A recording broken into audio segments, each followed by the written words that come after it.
maybe is it this spring as opposed to a year ago? Well, I think, I don't know if comfortable is a word. I think they're definitely ahead of where they were obviously last spring because everything was brand new. We got a much better base to start from.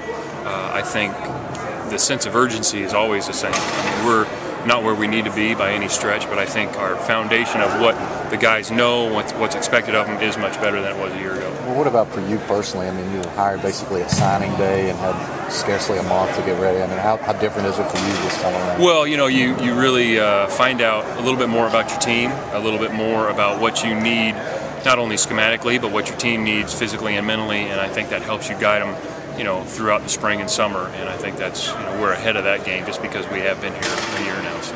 How have the players handled you throwing more at them, I guess, maybe schematically? I think they've done a good job. I mean, again, we have our bus, as much as anybody, but I think conceptually they have been better, and they got a better understanding of what all the concepts mean.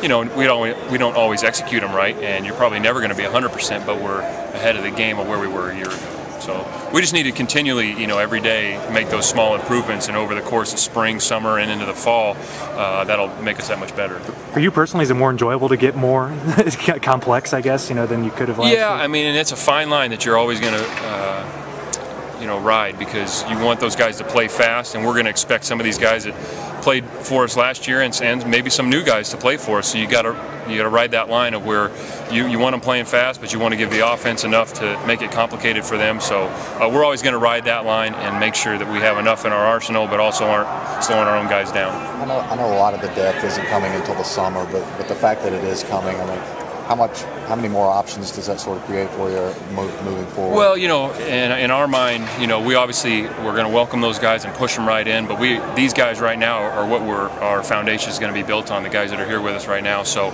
they've got to take that, and we got to manufacture our leadership and how we're going to operate on a daily basis, and also get better as football players every day. So that's what we really got to work on now. And when those other guys get here, we'll integrate them in and welcome them and push them to help us this fall.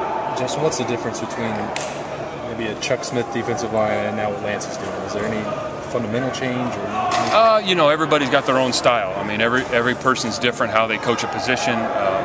We're going to do things structurally. There's only certain ways to do things, and people might teach them a different way. So, Lance has done an awesome job with them. They're responding, and he's an intense guy, and he's going to get a lot out of them. That seems like another position like John was talking about where you need some help to get on the way. How much tinkering have you guys done already in terms of dealing with tackle, dealing with end right now? Well, we're really, the guys that are here, you got the ones that played for us last year. There's a couple young guys they're getting more reps this spring. We moved, Stephen Folks back out, but really we got to find out, who can help us, who we think. When we come out of spring, we got to have a good idea of, out of that group, who are the guys that we can depend on in the fall, and the guys that are down the depth chart a little bit got to do something in summer to create their opportunity in the fall.